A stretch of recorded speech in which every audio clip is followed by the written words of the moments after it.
Last video में हमने देखा था एक्सरे क्या होती है, उसका डिस्कवरी कब हुई थी, किसने की थी और उसकी प्रॉपर्टीज़ क्या थी। और अब अपन आगे देखते हैं प्रोडक्शन ऑफ एक्सरे, मतलब एक्सरे का प्रोडक्शन कैसे होता है। When fast moving electron strike on the anode then loss of kinetic energy is converted into the electromagnetic radiation like X-rays.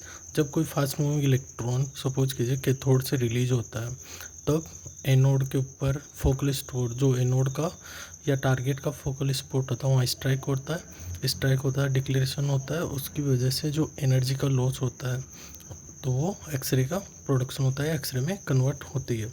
अब एक्सरे का प्रोडक्शन मेनली दो टाइप से होता है, एक ब्रह्मस्टरम रेडिएशन, दूसरा होता है कैरेक्टरिस्टिक एक्सरे। ब्रह्मस्टरम रेडिएशन या एक्सरेज में क्या होता है, इसके अंदर जब कैथोड से अपना ये वाला पार्ट सपोज कीजिए कैथोड है, कैथोड के अंदर जैसे करंट सप्लाई करेंगे, ठीक है, करंट सप्लाई करेंगे, कैथोड का फिलामेंट हीटअप होगा, थर्मियोनिक इमिशन के थ्रू इलेक्ट्रॉन रिलीज करेगा।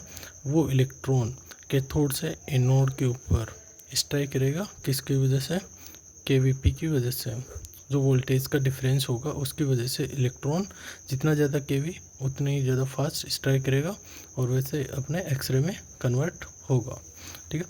फिर इसके बाद सीधा फर्स्ट अपना ब्रह्मस्टरम एक्सरे। ब्रह्मस्टरम एक्सरे में जैसे ही इलेक्ट्रॉन कैथोड से रिलीज होगा, एनोड जो टारगेट एटम है उससे उसका जो न्यूक्लियस है उसके अट्रैक्शन से न्यूक्लियस पॉजिटिवली चार्ज हो गया और जो इलेक्ट्रॉन आ रहा है वो नेगेटिवली चार्ज, तो नेगेटिव पॉजिटिव के बीच में अट्रैक्शन होगा, उसकी वजह से जो पाथ होगा उसके अंदर डिफ्लेक्शन आएगा।